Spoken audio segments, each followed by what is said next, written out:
On the heels of Clearwater Beach, Florida, the NWO has come to take over the Take Three Wrestling podcast.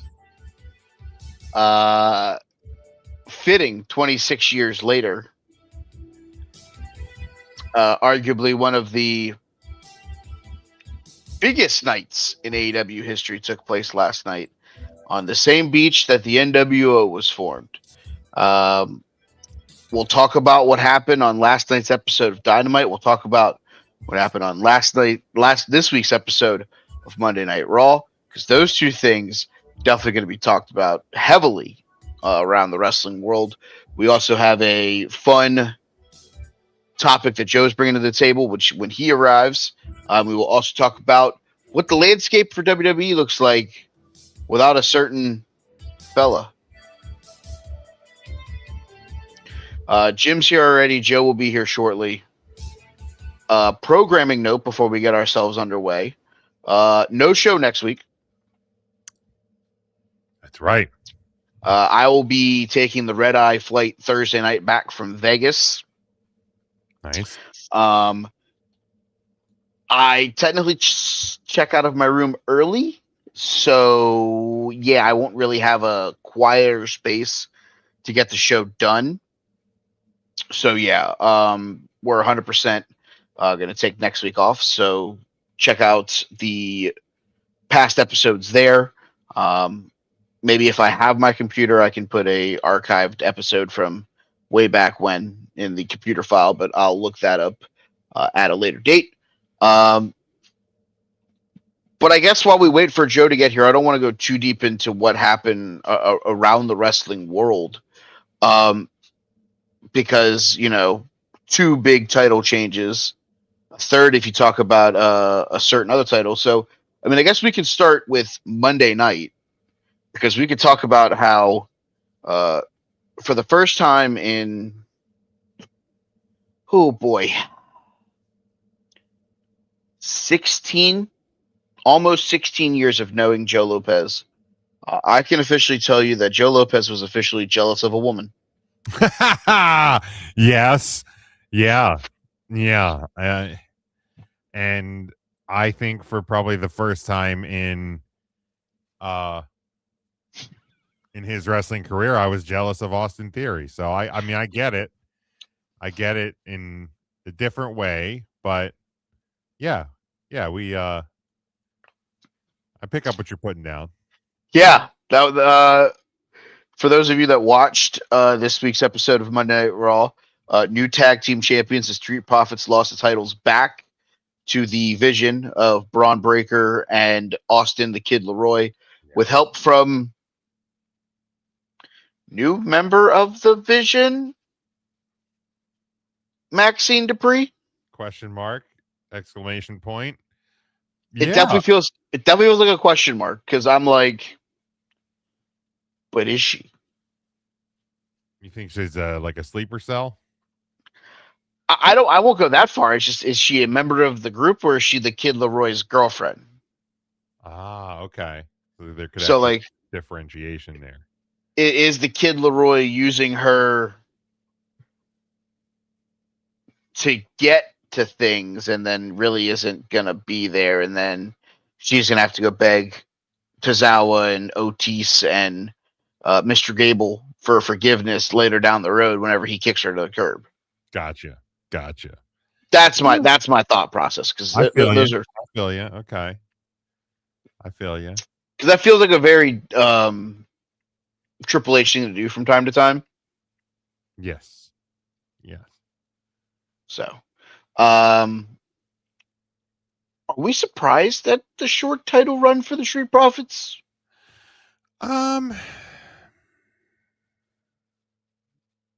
Maybe.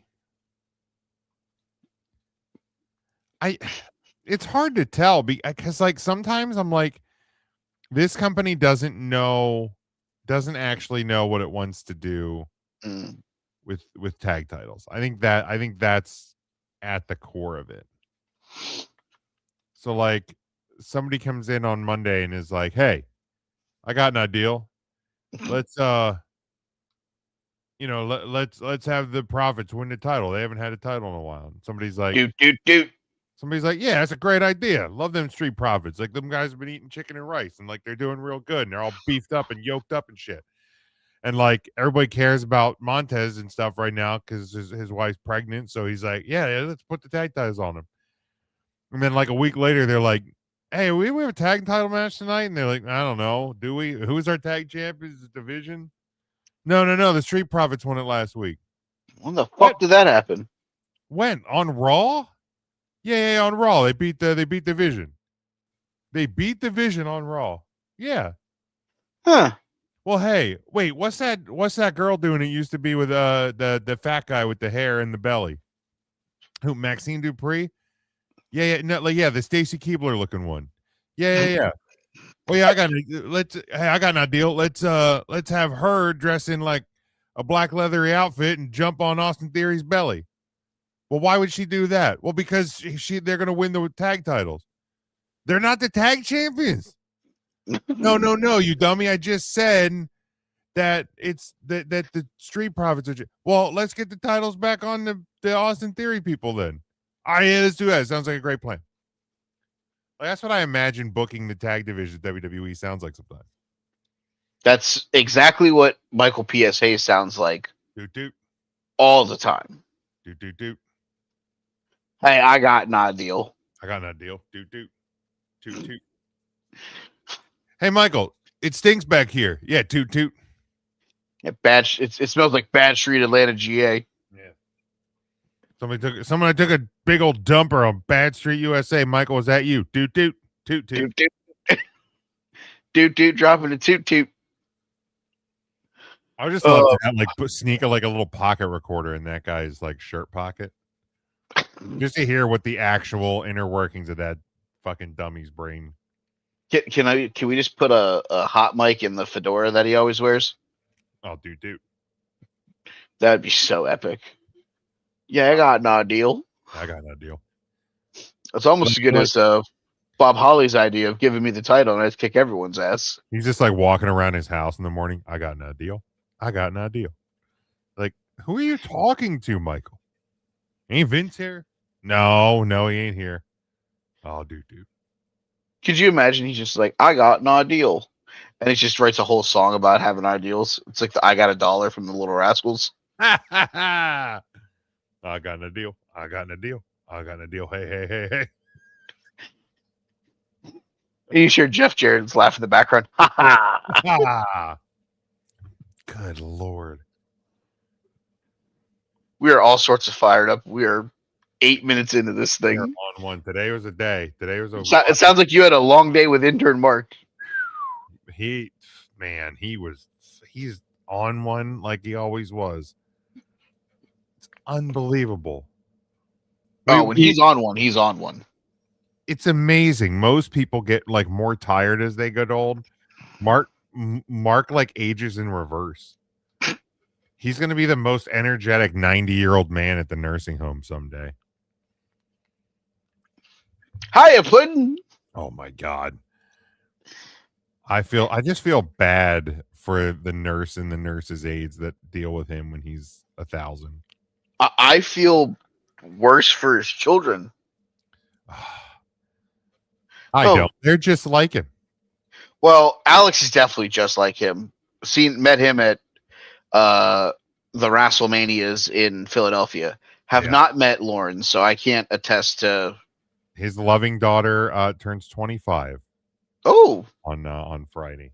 Well, in about 40 minutes. Yeah. By the time this show wraps up. Yep, she will be 25, and it makes my back hurt. Oh, speaking of back hurting, talking to the guys in the baseball group chat. Joe's here. Hi, Joe. Bye, Joe. Hi. Hey. Sorry. I was trying to get my headphones to work. Gotcha. So, talking to the guys in the baseball group chat tonight, I was like, I got one pitching start left in me total. That's probably going to happen about one. Yeah. More. Yeah, one more. Big Mac is Chet Steadman. Yeah. At this point. Give me one. more. More. You got to make I'm sure just you have saying, Jeff Jarrett's on the phone right now. He wants to know if he can play on the other side. the. He can get the bag. He smells a retirement. Gunther's also on the phone. He That's fine. smells a retirement. I'll strike him out too. I got an ideal. Put you out the pasture.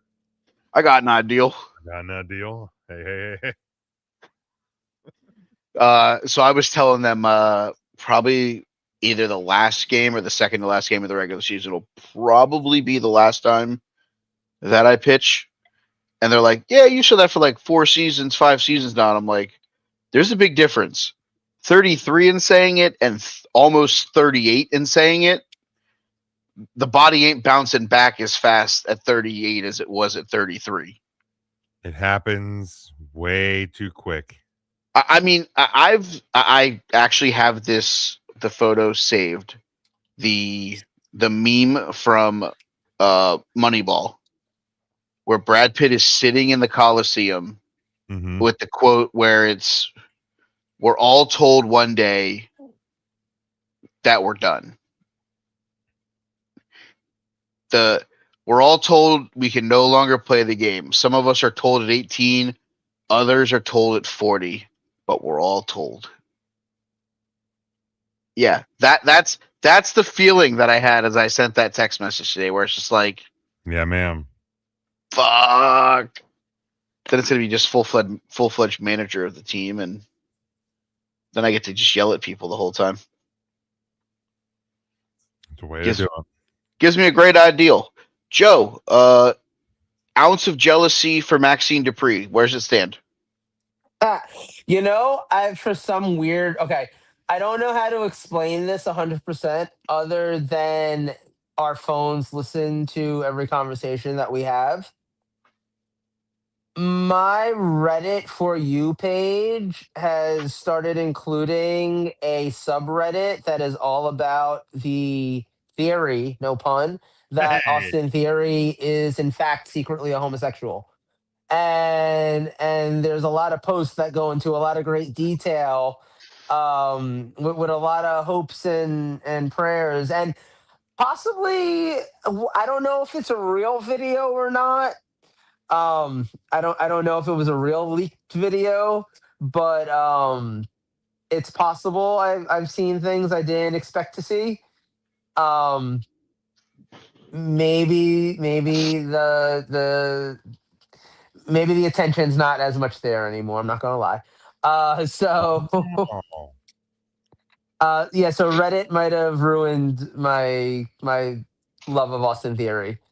So that's as Reddit does. Reddit ruins all good things. I was gonna say Reddit's a bad place. Reddit's not. She's not good, Carl. You have to tread carefully on Reddit. Yeah, exactly. So yeah, that I didn't go looking for that. For the record, I did not ask for that. It just made its way into my For You page. The one somehow. time I opened up Reddit and it gave me like a For You suggestion for like a stonemasons page. I'm like, in what fucking universe? Does it look or feel like I am looking for stonemason stuff? Like, what are we doing here? It's a weird place. I'm gonna go with the random thought process of nowhere. Yeah, I've never sought out stonemason anything.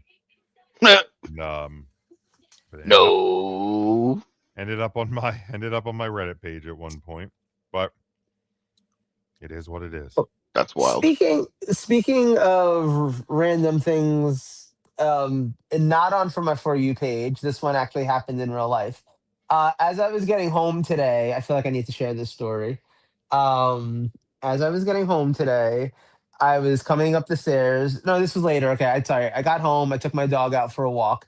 As I was walking back with the dog, one of my new neighbors, and my new neighbors, so there's an apartment in our building. I want to say there's like 5 or 6 guys living there. It's like there's also 5 or 6 guys living in my apartment, but we're all queer. This one's just all Latinos.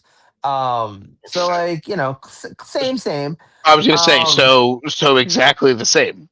Yeah, somehow they're shorter than our apartment. Like that's actually the difference. I It's mean, crazy. well, just because you're 3'7" doesn't mean that all gay guys are 3'7". No, but most It's of the not ones in my leprechauns. apartment are short. Like, let's be real. Yeah, But but 85% of the Latin community is short. yes, that is factual. So 85% of the gay community is 6 foot tall or taller.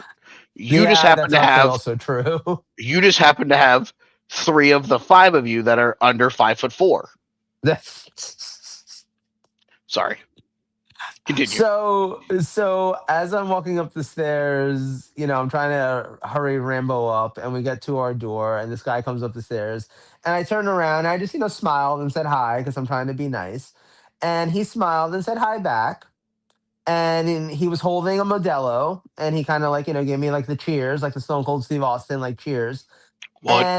and then he reached into his pocket and pulled out another can of Modelo and offered it to me and Yes. said, "Would you like beer?" And I said, "No, thank you," because didn't want a beer. But how nice was it of this man to offer me his pocket Modelo? It felt like we became neighbors. Yeah, I Fuck think you. what I, I do love the concept of a pocket Modelo. Um, Man had a pocket Modelo. it just makes me Yes. think of in the league when Rafi had the pocket hot dog. Yes. But like, yeah, once you've reached the point of the beer offer from a neighbor, you're officially neighbors at that point. Oh Right? yeah. Like I'm starting honestly, there's been a lot of that lately in our community where I feel like all of our neighbors are starting to like talk to us and stuff. Like there's this really hot dad neighbor downstairs who I've seen doing woodwork, so we call him Carpenter Daddy.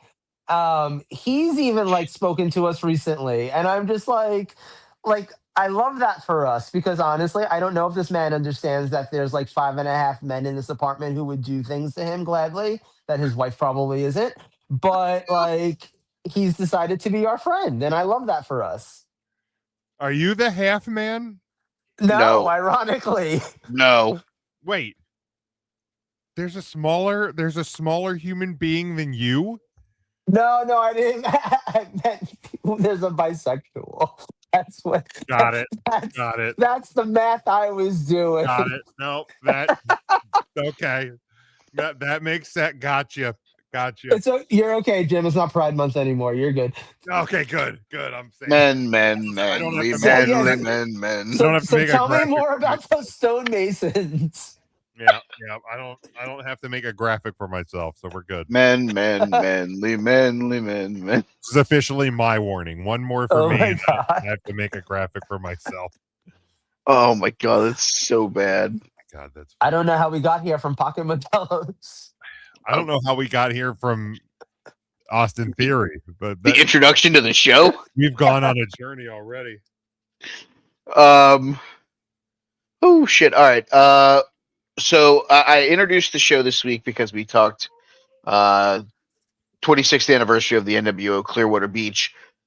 Some things happened last night in the exact same place. We have a new AEW World Champion, and it's Twinkle Toes McFingerbang. Yeah, Called it. I don't disagree that you called it because you called it on last week's show, and I said that I wouldn't be surprised if it actually happened. Yeah. I still don't know that I love it, though. really. I don't know that I love it because I don't, unless MJF is just flat out of all out or all in, whichever. Yeah, all in. Yeah, not If y'all. he, Just yeah, all. if he shows up on that show, what are we doing with it? Andrade isn't like him and Andrade a potential? I think I'd rather see Andrade versus Kyle Fletcher now for the international title. Now that he beat Konosuke Takeshita. Okay. I mean, unless you're giving me the Takeshita Kyle Fletcher rematch, Good. put What's Okada in and Wardlow make it a doing? triple. Jesus Christ. American Gladiators. Oh, that's right. I forgot he was on that. That's right.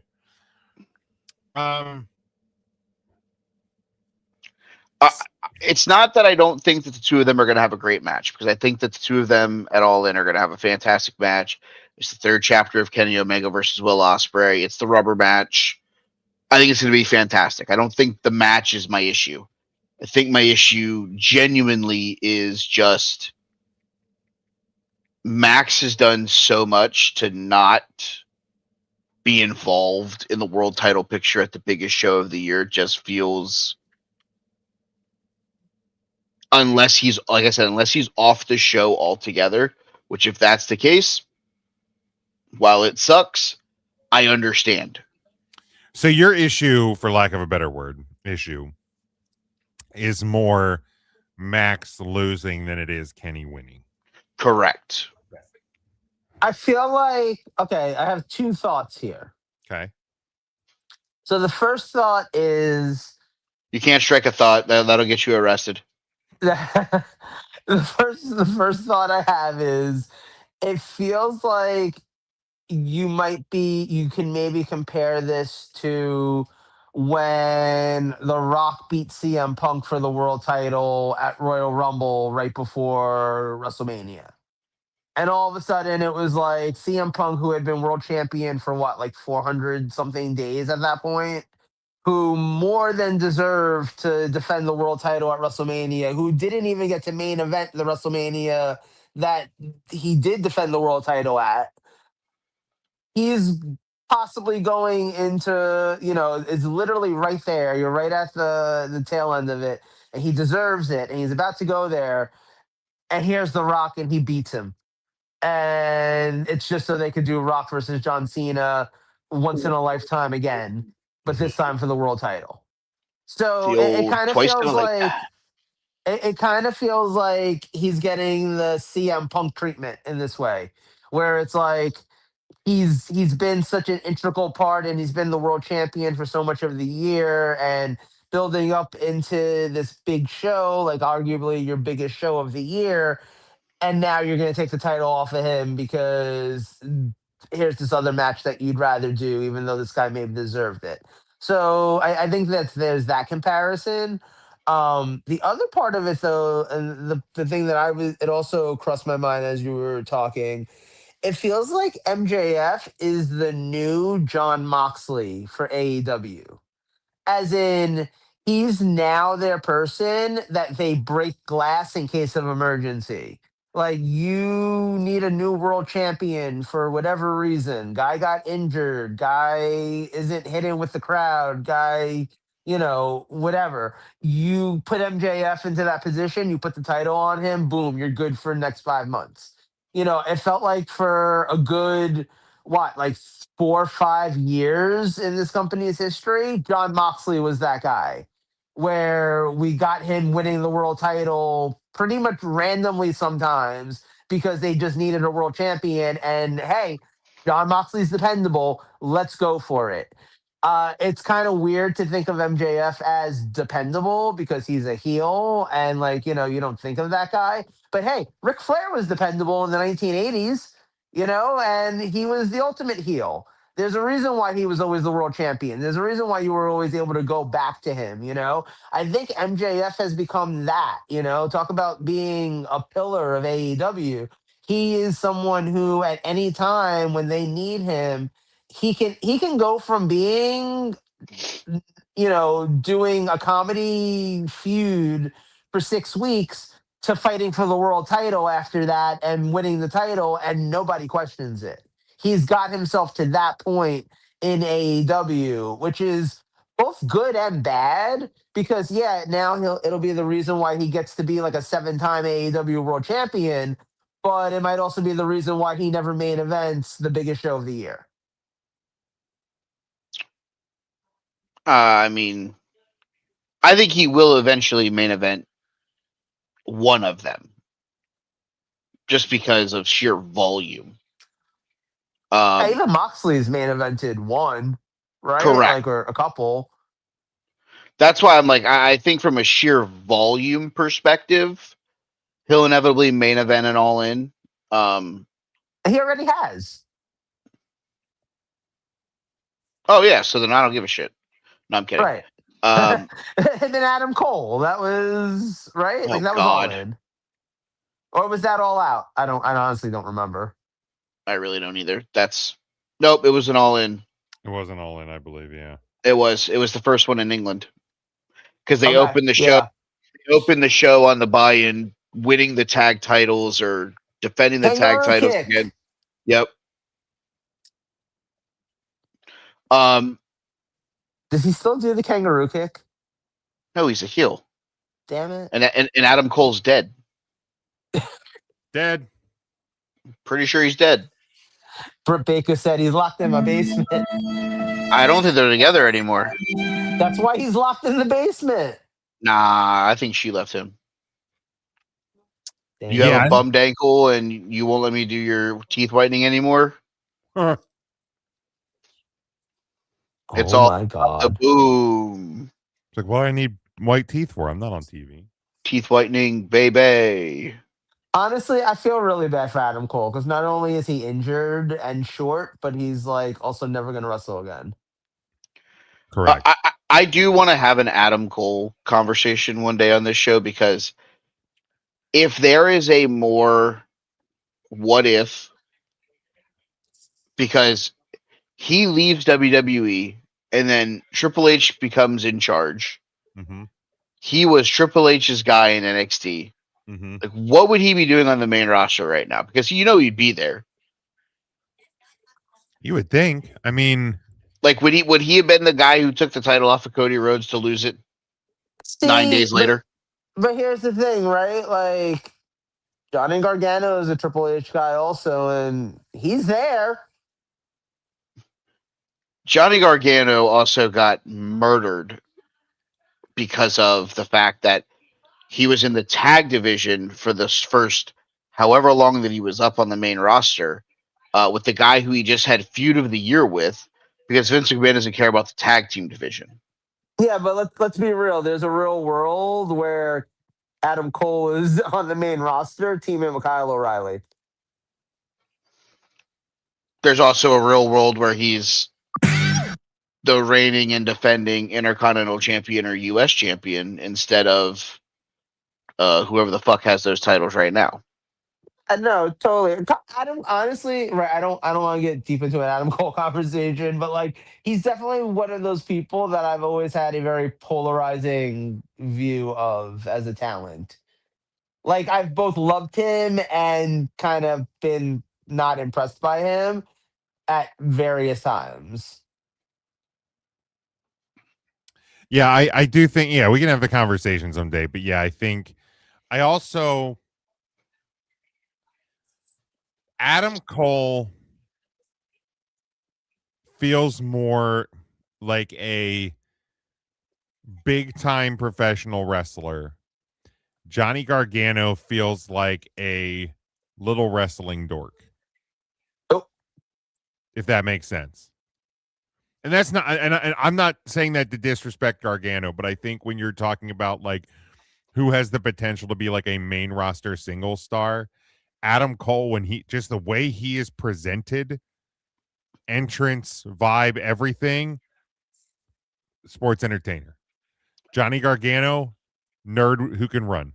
Like, Nerd who can run is wild. I mean, Adam Cole at his peak, top 10 promo in the game. Yeah. Johnny Gargano in his prime isn't probably in the top 50. no. And you're talking to a Johnny Gargano loyalist who's telling you this. Adam Cole doesn't have to wrestle 360 nights a year to get over. He is LA Knight 2.0. You put him and LA Knight together, the promos that those two guys could cut together in a feud would be fucking absolutely fucking mind blowing. Right. But yeah, so on the show, Kenny Omega wins the AEW World Title, sets up the All In match because that's happening. The match itself, watch the whole thing, really good match. the MJF table bump was fucking wild. Gnarly. If you haven't watched that, feel free to go back and see that clip. That was kind of fucking wild.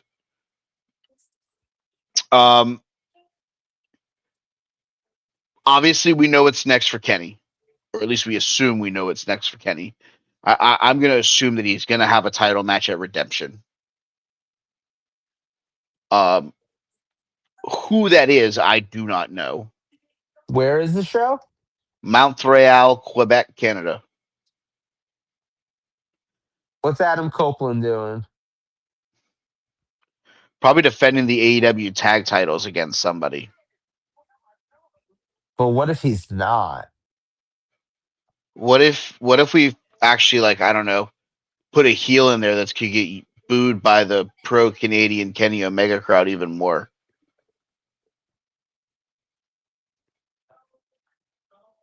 Because Kenny is also Canadian. Yeah. But like it could also be a Canadian dream match. And it could also be a Canadian. You're trying too hard. What are those? You're trying too hard to get Canada involved in this somehow, bud. No, wait, I can't remember the word. It's Are you talking about a Canadian tuxedo? Thank you.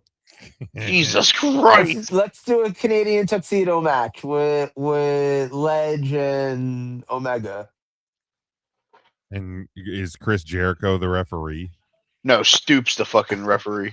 Oh my god. Fucking Stoop. Go fuck yourself.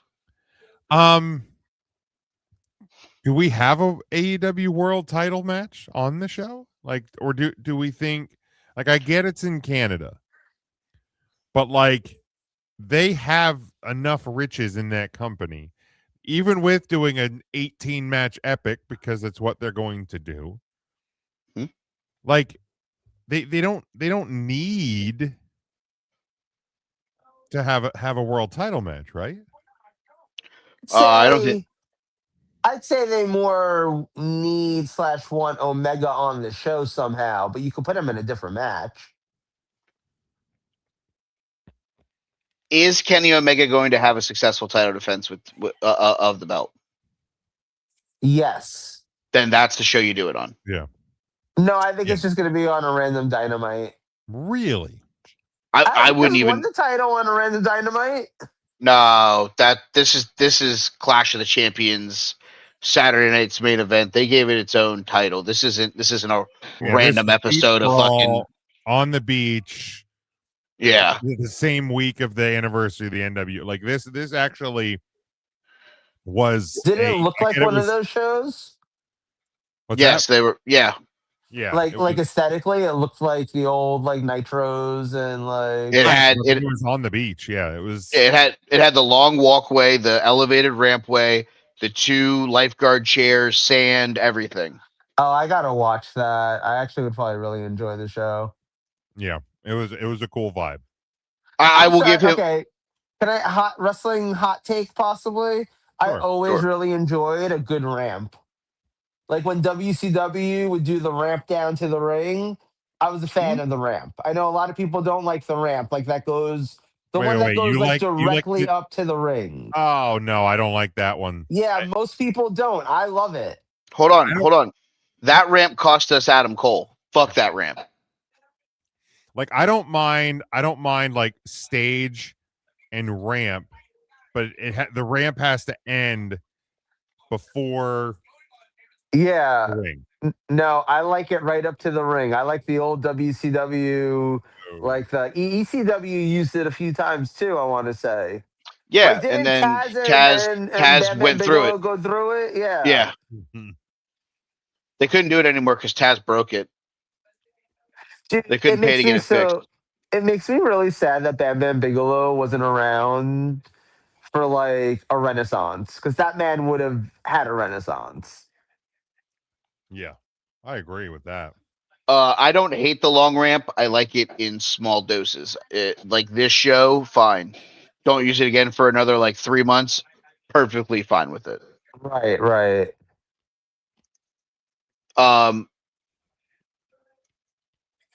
My concern is if, and let's say Kenny Omega doesn't defend the title at Redemption, but you put him on the show.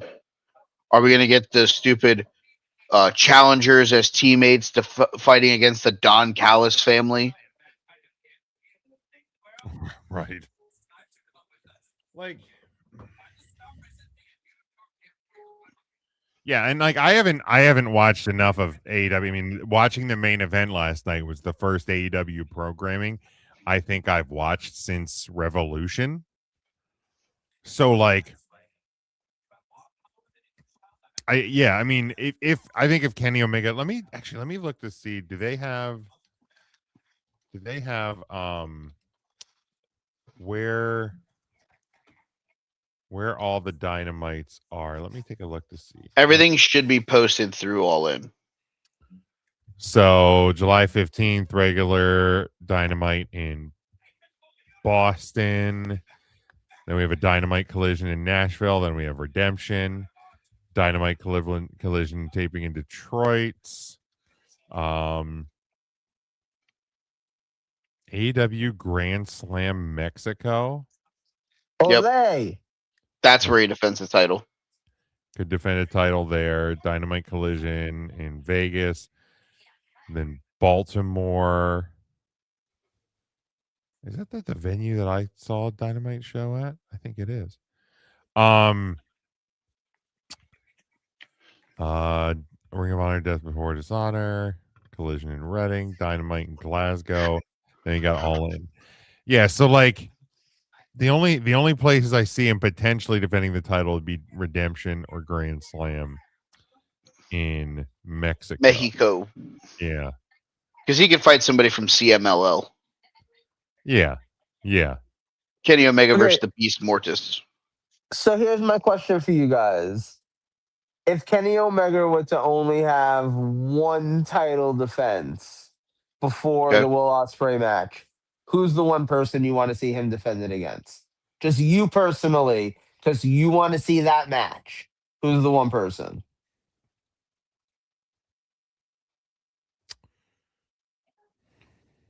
Am I doing dream match or am I doing it for like to continue storyline shit? Totally up to you. Okay. It's Claudio Castagnoli. Oh yeah, that's okay. That's a good answer. That is a good one. I'm just looking over. Well, if he was healthy, I'd say Keith Lee. Like so, yeah, like total dream match. I'd lean Keith Lee. But like in a little bit more reality based. A little bit more reality based. I would like to see him versus Ciampa. Ooh, that's a good one. What? I can't believe I'm about to say this out loud. What if Kenny Omega's not the match at All In? Like, you think he loses it before that? He could.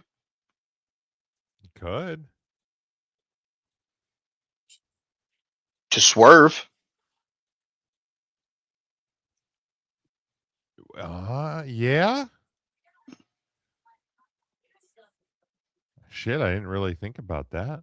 I didn't either till I just sat here, because you mean to tell me after the match that Will Ospreay and Swerve just had for the finals of the Owen Hart Cup, if there isn't a match that could actually kill one of these guys, it's the two of them fighting for the fucking AEW World Title at All In? That's a great point. I would be surprised if it happens. I would absolutely shit myself if it happened of shock. I am punch my ticket. It's Kenny Omega versus Will Ospreay, August the 30th from Wembley. Like, I don't think you're getting me off of that prediction anymore. Like, I think that's the match. But like, right, Kenny Omega defending the title in a match against one guy, like, You don't think that Swerve could win it from him? Like, what if that's the return of Adam Hangman Page, and your match for Kenny at All In is heel Adam Hangman Page versus Kenny Omega? Because Kenny won the match to save himself from not being allowed to fight for the title anymore. I know it's long, it's convoluted, we don't have a lot of time to get there, Sure. but I mean, anything can happen in the World Wrestling Federation. for over 60 years. Like, yeah, find a creative way to work around that issue, and just do it. I mean, like I said, I'm circle the calendars. It's Kenny Omega, Will Ospreay, August 30th. Yeah, Like, yeah. I don't think he's losing the title. I'm just saying. I think if he has a title defense, I think it'll be in Canada, because I think you also, not that Kenny Omega's fragile or anything like that, but you got to make sure you get the. Yeah, he's got to get there healthy. Make sure you get there. Don't mess this up, Johnny. Right. It's the issue that I have with Ospreay. I like Will Ospreay, but there is not a guy on the AEW roster that's wrestling more matches leading into the biggest match of his career than Will fucking Ospreay right now. Yeah, and on a surgically repaired neck. And I get it. Some of them are tag team matches where Mox can carry a lot of the load and you're extending the Death Rider stuff, but like, Will Ospreay doesn't know how to work a style that isn't 100 miles an hour. So even if he's only in the ring for 6 minutes, those 6 minutes he can fuck himself up real quick with a surgically repaired neck. Correct. You haven't worked through this situation and this story to get to this point to lose him a month before. Right. Like that I'm petrified of. Other matches on the show that took place. Your new number one contender for the AEW Women's title. She'll take on Tekla and probably beat Tekla at Redemption. The returning Willow Nightingale. Oh, fun. Because if there isn't anything more than a Mercedes Moné redemption arc of beating the person who hurt her for a title X amount of years ago, it's Willow Nightingale.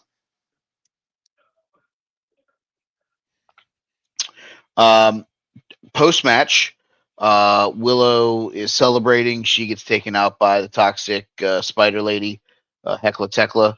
And then Mercedes, who was sitting on one of those lifeguard chairs, the Sisters of Sin, Julia and Sky Bleu, are backing up the ramp. They get taken out by the Divine Dominion of Lena Cross and Megan Bayne. My God, she's a big bitch. Yeah. Part of me thinks that Mercedes Moné just built a women's faction. Potentially, yeah. With Lena Cross and Megan Bayne as her muscle. My God, you're a big bitch! My issue with that is, though, we already have a women's heel stable of 3 people. Yeah. We ain't even got a face stable of 3 women, let alone another heel one. No. Yeah. And like, I don't necessarily dislike the idea of kind of having your muscle to quote unquote like protect yourself as you're preparing for a women's world title match. So like it's not necessarily like a full-blown faction. It's just there's an insurance policy there. My issue is she's already done this gimmick. Camille was her muscle. Camille isn't there anymore. Now you get Lena Cross and Megan Bayne. It's like, but we've done this already, guys. Let's just let Mercedes get to the match. Yeah. Yes. I mean, to be fair, they ran the same Chris Jericho storyline for 7 years. Nope, no, they didn't. No shot. They don't do the same thing twice. They're AEW. Yes, they don't. Stupid idiot. Yeah, they don't recycle gimmicks in AEW. That's what We're the best wrestle, and we don't use the same gimmick. You But- disrespectful, stupid idiot. But no, I'm pretty sure I'm right. No. You just made the list. Damn it. I think Legend Stoop have something to say to him also. I think they do. Let me see how they weigh in on Go this. fuck yourself. come on. Go fuck Oh, yourself. Oh, come on. Jesus, Damn. they both hit Oh. you with the go fuck yourselves. Right. It's only WWE that recycles storylines only ever. Ever. But again, I mean, and this is what I said because somebody had made the comment during the 3CT episode tonight that, like, if you've seen one Ospreay match, you've seen them all. If you've seen one Takeshita match, you've seen them all. It's like, whether you're right or wrong, I'm not here to debate the factuality of the statement. If you saw one John Cena match, you've seen just about all of them. You know, Stone Cold Steve Austin. Hell, Roman Reigns' 1,500-day title reign. I feel like there is only one wrestler who you can honestly not say that about. Yokozuna. No, I'm just kidding. Gunther. Yes. Yeah. Gunther is a guy that wrestles to his opponent. Maybe even Sami Zayn. Those might be the two. The American Dragon, Bryan Danielson. Oh, that's a good point. Danielson can wrestle with anybody. That guy could wrestle with a broom and Mhm. make it interesting. And he yeah, did not always have to hit all the exact same spots or anything exactly. like that. Like he's not a spot guy. He's not a big move guy. So like, Right. you know, in terms of, I mean, look, at wrestling at its base, at its core, you have good guys, bad guys, and you can't just do single guy versus single guy, or so you got to do teams and groups. And I mean, you know, you had the Heenan family and the, you know, this, so like, I don't necessarily dislike that they're doing another faction or group or have some muscle, because let's be honest, don't get me wrong, I believe that Mercedes Moné has thickened up properly a bit recently, but like she's still small, right? So like, especially when you have the likes of Chris Statlander and Willow Nightingale, and like AEW has Old Stat Daddy. like AEW doesn't have the same cookie cutter women's division that we've seen in some other companies at times. Like they have women that have different strengths and different size and stuff like that. So I if Mercedes needs to have a little bit of protection or something, then cool, so be it. But yeah, it's as long as it like maybe ends when she gets the title, maybe, like I think I would like to see that little wrinkle to it, that it's not just like, you know, oh well, I need to have these people protecting me. It's like a means to an end, more like. I won't hate that.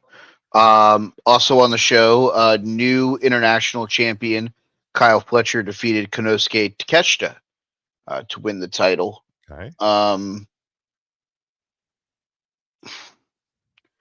At what point are we going to start doing something different with Takeshita? Yeah, I don't know. Like, I'm over him with the Don Callis family. I am over the Don Callis family. Well, I mean, don't worry, they'll add four more members. Yeah. I don't think any of us were ever under them. They were just forced down our throats. Heyo. Because, you know, what's the easiest way to get booed? Insert Don Callis. Don Callis. He's the new, what was the guy that was with the Paige Van Zandt? Oh, Dan Lanning. Yeah. Dan Lambert, whatever the fuck the guy. Don Callis is the new Dan Lambert. Jesus Christ. He gets X-Pac heat. He gets go away heat. Yep. It might be worse. It might be. It might be like death threat heat. Like, just brutal. Get the fuck out of my face. Why are you get out of my country. Yeah, exactly. You're like, hey, we need something to come together as a nation. All right, it's hate on Don Callis. Gotcha. Excuse me, please. Thank you. Exactly. Thank you. That's how we feel right now about Don Callis. So Redemption, we have Tekla versus Willow Nightingale. Presumably maybe a Kenny Omega title defense. If not, I'm going to assume it's him and Ospreay versus People. Probably. Feels like a good guess. Yeah. The old strange bedfellows, because let's do that. That's all I got for Redemption as of right now. Monday night on the Raw. Cody Rhodes supposed to get his contractually obligated rematch for the WWE Championship until the old ring general decides to come chop some bitch and put him through a table, and now Sami Zayn doesn't have an opponent until he does. Some guy with a Pepsi logo tattooed on his arm came back and won the world title in his hometown. I mean, I think we all knew that. Big feelings about it. I think we all knew that Sammy was going to be a transitional champion. Yes. I think we all kind of understood that it was going to be a very short reign. I think I would have been more upset if he would have lost the title back to Kenny, or not back to Cody. At least he lost to somebody different, and the transition means something. I mean, I think the title run is worse if he loses it back to Cody.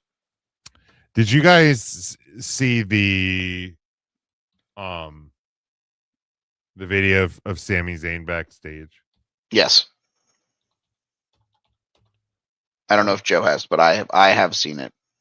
I know that it exists. Okay, let me pull it up here, because it's very short, but I think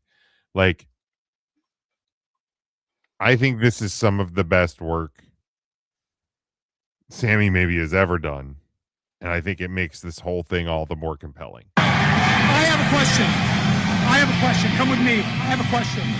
How is it that after 24 years of crawling and inching for every little inch to get the WWE Championship, after I finally get it, 9 days after I get it, that piece of can walk back in here after not being here for months, and waltz right in and get it? Get a chance? That mother, he has no business! No business!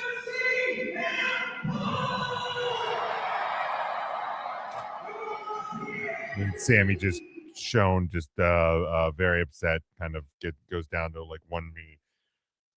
So, I mean, that in and of itself, I mean, I've seen people reacting to this and being like, see, the guys backstage really hate CM Punk. Like, if there's already just rumblings that there's problems with Phil again, lean into it.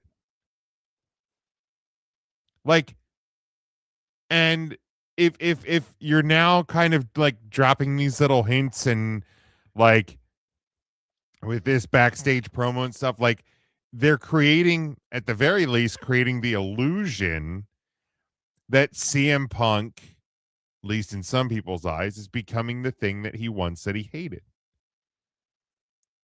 Like an old timer stealing the spot from young guys, part timer, which I think the part timer thing people are losing the plot on, because he has been nothing but a full time superstar since he has returned. Yeah, sorry that he took a fucking vacation, guys. Right. Like it's always funny to me when with wrestling fans, particularly in how they react to like WWE people taking time off, because if like they have an interview when like they'll hear like Bailey on an interview and she'll be like, yeah, we don't get time off, like we're just working like 300.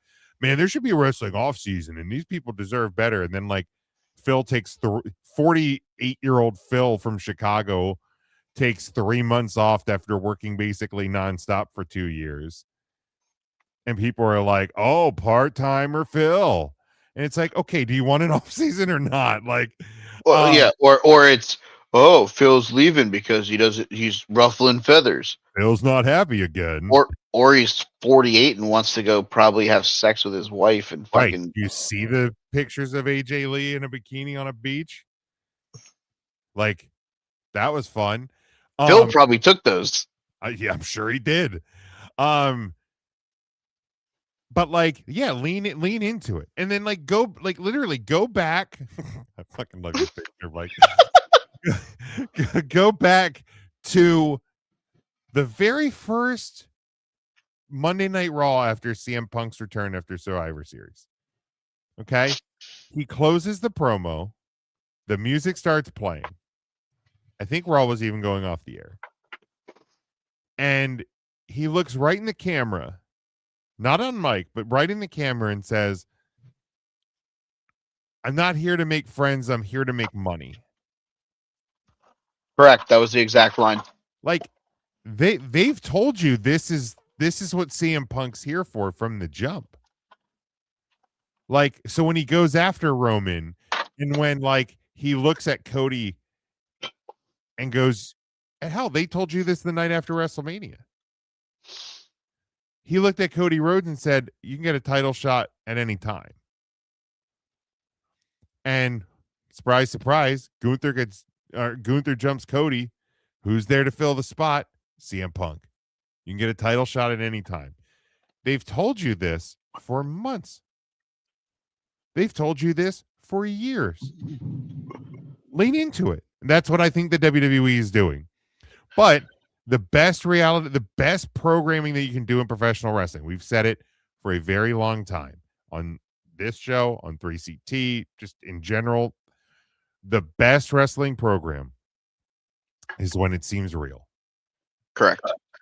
So if Sami Zayn's talking about this motherfucker doesn't belong here, and you're starting to create that seed of, oh, maybe the boys in the back don't like Phil from Chicago.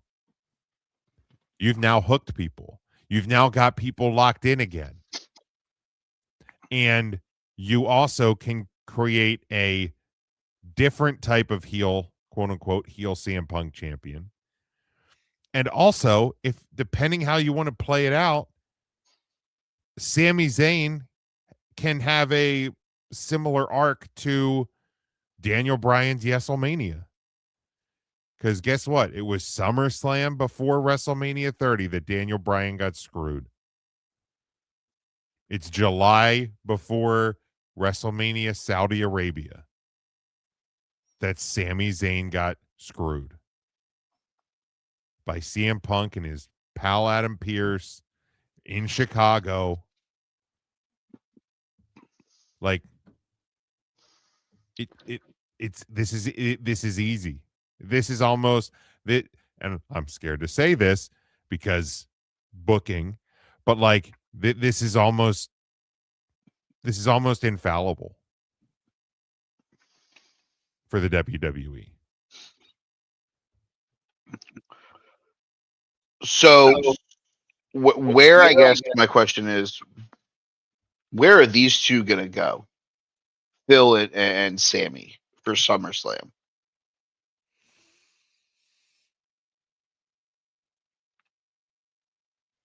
I think Phil defends against Cody Rhodes and wins.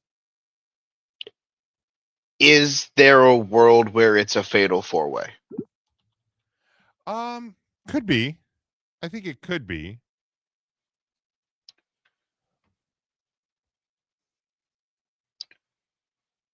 Oh, did I freeze? No, I'm I still thought here. I froze. I thought I froze for a sec. Everything went, huh? And I'm like, oh.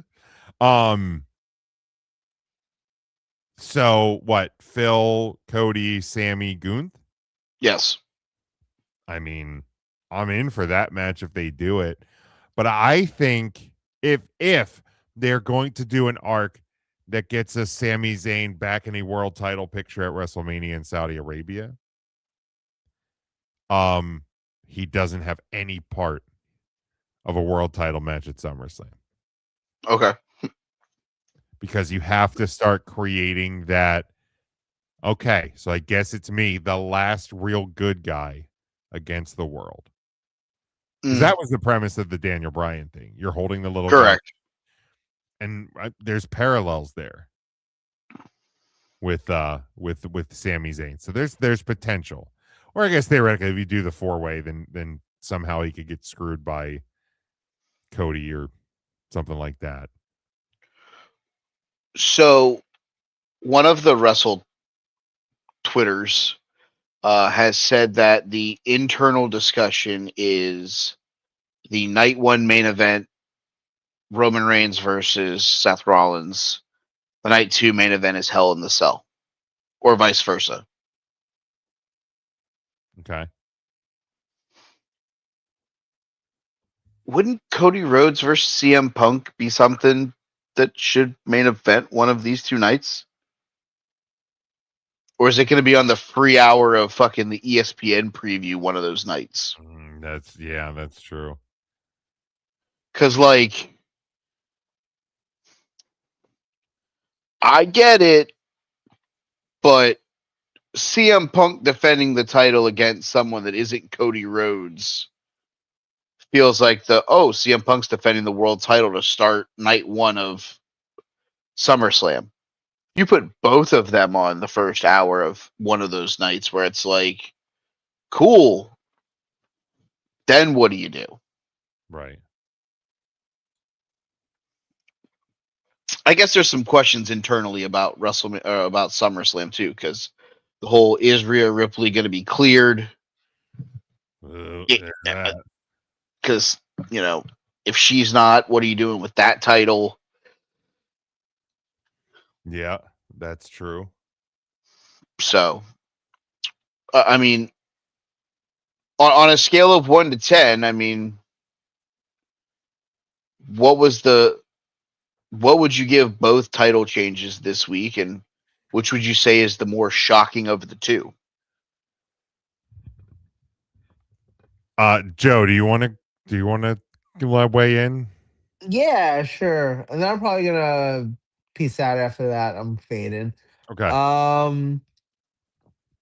Probably the CM Punk title change, because one, obviously, like I called Kenny winning last week. I really did see that coming.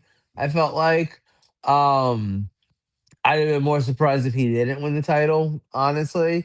But the other part of that though is like literally, I mean, it was WrestleMania 9, right? It was, oh hey, who won the world title last night between Brett and Yoko? Oh, Hulk Hogan. What? Like, right, like I literally was like, you guys were like, oh hey, there's a new champion on Raw, and I was like, oh shit, Cody won the belt, and you were like, no. And I was like, not exactly. Right? I was like, what do you mean? And then it's like CM Punk, and I'm like, oh, okay. Like, I'm not mad about it or anything like that, but also too, like, oh, that's unexpected. Cody So wearing pink and black yes, I love that. That Cody in the pink and black actually looks really good, by the way.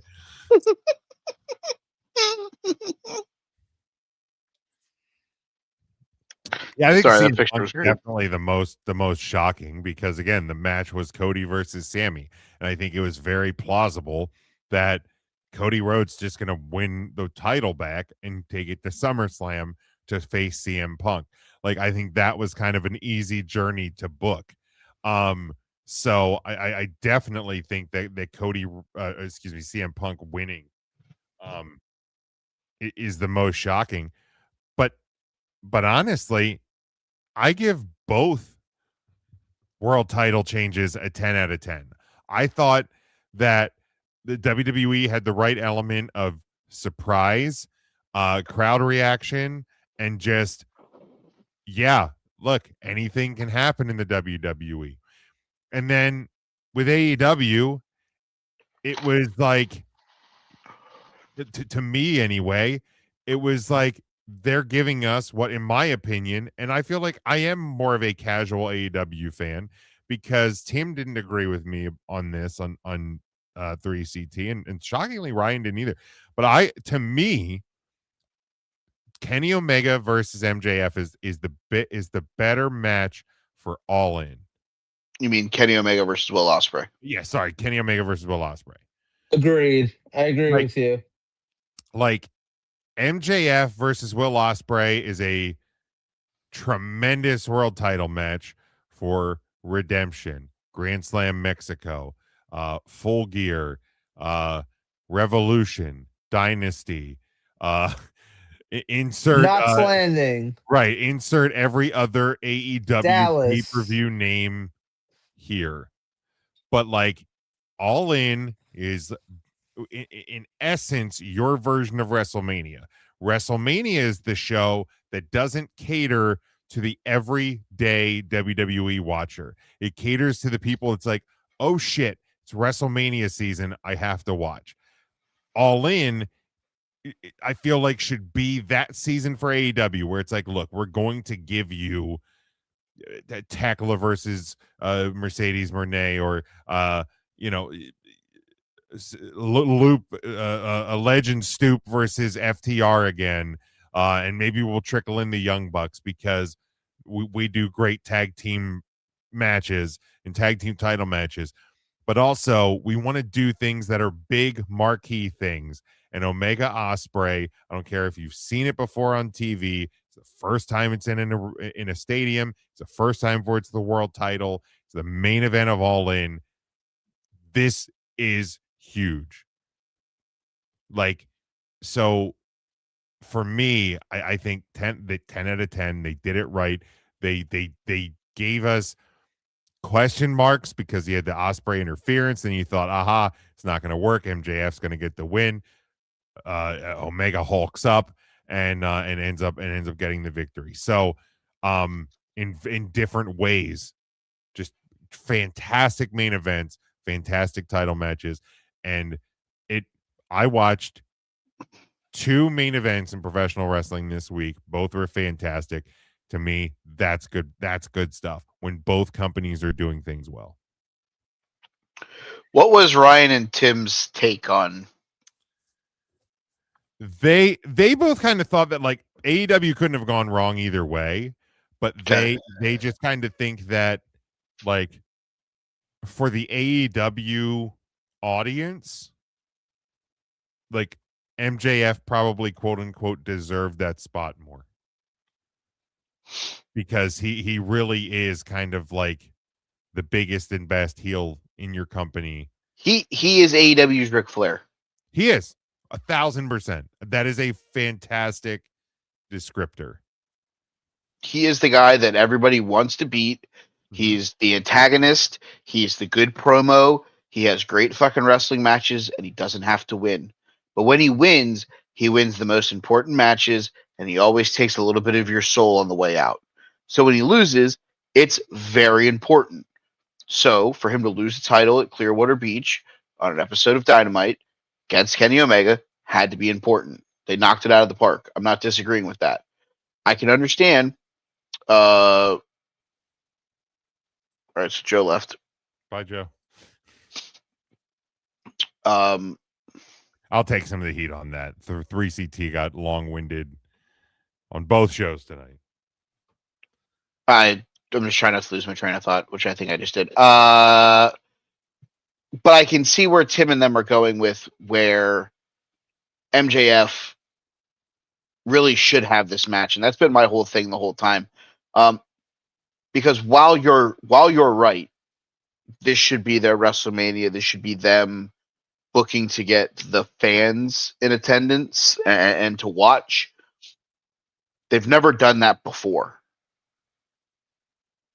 Y'all In was the culmination of their storyline. It was the Adam Hangman Page winning the title, taking it out of the briefcase. It was AEW's guy winning the title. This year's feels like it's London's guy coming home, trying to win the world title in his home country. Correct. And while I understand that Kenny Omega and Will Ospreay will probably have arguably Dave Meltzer's match of the year inside Wembley, and I will probably watch that match and be vastly sports entertained Sure. and probably be on the seat of my pants for 90% of it. Mm-hmm. There is a world where Sting versus Ric Flair is greater than Sting versus Lex Luger. Okay. Because 38-year-old Kenny Omega feels like Lex Luger. Correct. You need a big spot to bring somebody in to have a great match, to get somebody over. Call Lex. Oh, you want to put the title on him for a couple weeks? Give the NWO the run after him for a little while. Give it to Lex. Right. Cool, but like Sting versus Flair, MJF versus Ospreay, just feels like you can fantasy book 85% of that show. It just feels like the AEW World Title is the match that they've never really been like, cool, let's just fantasy book who we're going to have fight for this. It's kind of always just been whoever it is, and it's their guy, and it's whatever they're doing at the culmination of their storyline with the title. Right. To me, it doesn't feel that way because the culmination really should be your Ric Flair finally getting beat by Sting, who's been chasing the Four Horsemen around for the last 6 months, trying to get the Flair. Right. Instead, Sting's going to win the world title from Lex Luger. Correct. And it's no disrespect to Kenny Omega because I actually think Lex Luger was in WCW in an early NWA time. Like, he was very, very good in ring. Was his promos that great? No, but they didn't need to be because he was a really great professional wrestler. Right. Kenny Omega is a really great professional wrestler. He is. So, I mean, people will probably hear this and be like, oh, Mike's just shitting on Kenny Omega. It's not how I feel at all. No, I know you're not. I'm like I said, I think the match is going to be fantastic. I will watch it. I will be on the edge of my seat throughout the whole thing. We'll see how the Nabanos fall with the WWE side of things because they have less time to build their show because we are It's less than a month, right, till Summerfest. 22 days away. Yeah, and we have a Saturday night's main event soon, right? Yeah, Danhausen versus JD McDonough And that is next Saturday. Yep. Okay, so that's on the agenda for 3 Count next week. Yep. I'll probably be in the comments because we won't have a show and I'll be killing time in Vegas. Yes. All right. Shamoose, real quick before we wrap this thing up. Is he officially done? I mean, I know they said they moved him to the alumni. I just don't know the full. Yeah, so this was the report from Fightful. Turned down a contract extension over the weekend, has been moved to the alumni section of the website. Reports suggested that there's a change in his contract because it was originally set to expire in late 2029. WWE had recently, WWE TKO had recently approached about restructuring a deal, which was said to have been, quote, swiftly rejected. Report suggests that Claudio is expected to be one of many to push for him signing in AEW. He is now going by S. Fairley on social media, so his real name. Here's the thing: he has to have a short shelf life when it comes to wrestling. He's been in the WWE for 20 years. Mm-hmm. Over the past few years, we have seen him spend more time injured than healthy. He's a big dude. His body's wear down. But if if he is going to retire, why not just take like a WWE Legends contract and just collect money for free? Like him turning down a restructured WWE deal says to me that he probably still wants to wrestle, at least short term. I think he could. Look, you give me the bar in AEW, sign me the fuck up. You know who I'd love to see beat Legend Stoop? The Bar. The Bar. Like, we're talking like old tag teams. Give me the Bar before you give me Enzo and Cass in WWE. Oh, yeah. Give me the Bar in AEW before Enzo and Cass WWE, please. So, yeah, I think he's shorter for the world. I don't think he's retired. I think he's done in WWE for now, at least. Do we know if there's a no compete? No, because this is reportedly contract expiring, which is set to quote expire soon. So he doesn't. So the mystery team on August 30th that's going to take on Legend Stoop for the AEW World Tag Titles. We are the Bar. The Bar. Sign me up. Yeah. Where real tag team wrestlers wrestle. Like, and here's my biggest gripe when people are seeing that and getting mad about this restructured deal situation. Because it happened with reportedly the New Day, now it's happening with Sheamus. People who are getting mad at this are not sports fans. They're also not business people. They're also not business people. But taking that part away from it, they are not sports fans. Because this happens all the time. Correct. And it doesn't just happen with people that they are considered washed up, right? Like, how many times did we see Tom Brady restructure his deal? I understand that was to fit under his salary cap. However, like, guys do this at times. Teams will do this with players who are later in their contract. Maybe the performance isn't is past its peak, right? Like I had leftover hot dogs for lunch today. They were made on Saturday. They were fine, but they weren't fresh. They're past their peak. So, like, you know, if you're going to a steakhouse, are you paying the same price for fresh or one that's maybe was cut yesterday? The one that was cut yesterday, you would probably, if you had a choice, would probably argue that it should be cheaper, right? You want to renegotiate the price of that steak. So, like, a renegotiated deal this is something that happened, and you have the option to reject it. But like this is not out of turn in the world of sports. This happens regularly. So, I would love to see wrestling fans get a little clearer on that, but that probably won't happen. But yeah, I do think that we will see him wrestle somewhere.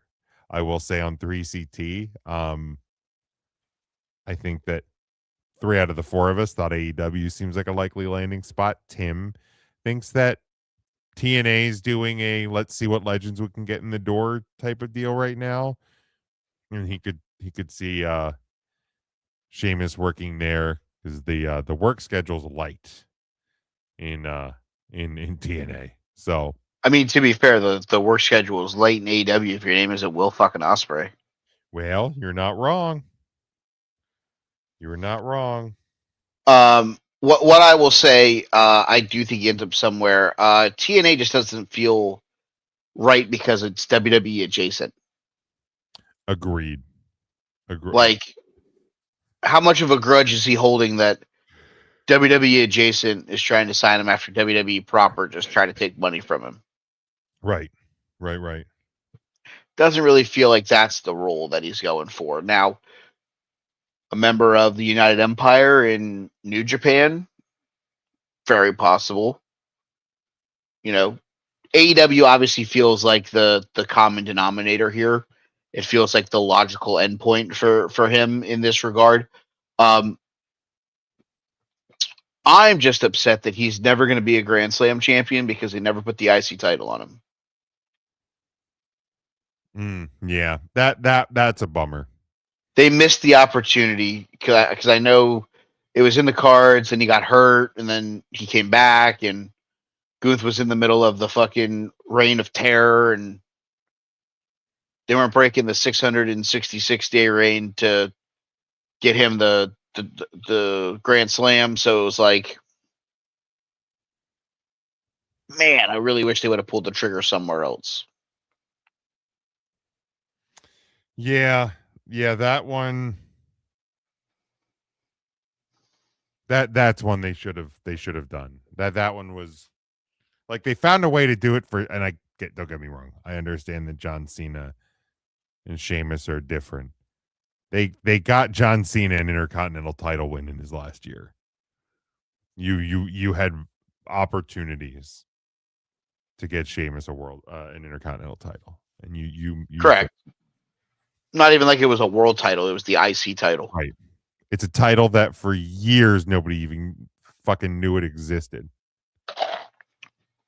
You're not wrong. Like, I'm not being a jerk about it. I'm being honest. There were plenty of people that forgot until Penta won it that Dominic Mysterio held the title for like what feels like 19 years. Exactly. Oh, but Cena beat him. Okay, but he won it back like 2 weeks later. Yeah. Cool story, bruh. Yeah, it felt like he had that title for fucking ever. So that's Shamoose. That's the title changes. Joe had our other topic, and he Irish exited us. So he did. Joe was getting sleepies. I don't know that we have another topic. I don't believe. So we have decided, we being me, with the blessing of Big Jim. Joe doesn't get a vote because he Irish exited us. Yeah, that's right. 2-0 lose. Click. Travis spoken. Wrestlers of the week. It felt like, and I'll be honest with you guys, I felt like it was getting very stale. It felt like it was getting very monotonous for myself and Jim. Correct. To try to do it and then vote every month and you know, me try to chase Joe down. I'm fat. I don't feel like chasing anybody. I'm good. Yeah, I'm good. So we have decided that we're going to do a new closing segment, MVP of the week. There will be 5 nominees. Each of us in the panel will vote for who our MVP of the week is. If there is a unanimous decision, they will move on. And then them and from here out, we'll do a MVP of the month. The MVP of the month will go into the bracket at the end of the year with the top 10 point getters that do not win a month from here on out, and that's how we will determine wrestler of the year this year.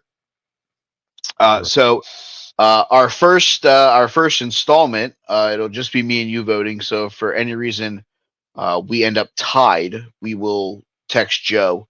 The nominees, I had Gabe Kidd, who won the IWGP. The fuck is it? Not the world title. That's the one held by. Or is it the world title? I don't even fucking know. God damn it! I gotta look. I'm not in the fucking mood. Let's see. He won the Global Heavyweight Championship. Okay. That was not the world title. It's the one that he held that he lost to Yota Tsuji earlier. Big Suge last year. Gabe Kidd. Second was Yo, who retained the IWGP Junior Heavyweight Championship. And then obviously the last 3 are probably the easiest 3 nominees. CM Punk, Kenny Omega, Kyle Fletcher. Those are our 5 nominees for the Wrestling MVP of the week. I'll start. It's Twinkle Toes McFinger Bang for me. The match was a 10 out of 10. The title change was a 10 out of 10. It just felt like they did everything right here. No disrespect to CM Punk, because I think that's an obvious. Any other week, I think he's the runaway winner here. But this week, I think the Kenny Omega title change is more important for AEW. So give me old Twinkle Toes McFingerbang. Yeah, for me, it's CM Punk. It like you when people want to say that TV is meaningless and titles don't change hands on TV and et cetera, et cetera, et cetera. You know, why do I need to tune in to Monday Night Raw? Because anything can happen in the World Wrestling Federation. And CM Punk comes and kind of recreates a moment from years ago. He's back on top as the actual WWE champion. Yeah, it's just all around good stuff from WWE. Awesome. So this will be the anomaly, as we've both picked somebody different. CM Punk and Kenny Omega will go to the MVP of the month vote. So both of those guys will move on to our end of the month show, where we will determine the MVP of the month of July in professional wrestling. All right, that's the show. Joe Movie Podcast, all one word. Check him out over there. Jim, what do you got for us? Yeah, 3CT. We had a almost hour and a half long show tonight. The first half hour was the mark half hour. And then we talked about world title changes. Surprise, surprise, surprise, and some other wrestling news. So go check that out. Tuesday show coming up this week was another fun one. So we're back with some new content 2 weeks in a row. Look at us. But yeah, always a good time. So make sure you just hit me up, Big Jim Sports, Twitter, Blue Sky. Hit my link tree there as all my projects. Huddle Up Podcast. We're about a little over a month away from the new season. Still finalizing details about what day of the week we will be doing that. And so look for that announcement coming up soon. And then yeah, Let's go Wednesday. What? It may end up being that way, but yeah, we will see. We will see what we're going to do there. You can follow me at They Call Me Burn. You can follow the show at Take the Number 3 Wrestling. Again, for those of you that have been with us, no show next week as I am out of town. So we'll let Jim get a good night's sleep so that he doesn't have to get Irish exited by Joe Lopez. Until then, when we come back, we'll talk Redemption, because that'll probably be the show leading into that, and what has happened in the world of professional wrestling. Until then, for Joe, for Jim, I'm Mike. Stay safe. Thanks for listening to the Take 3 Wrestling Podcast.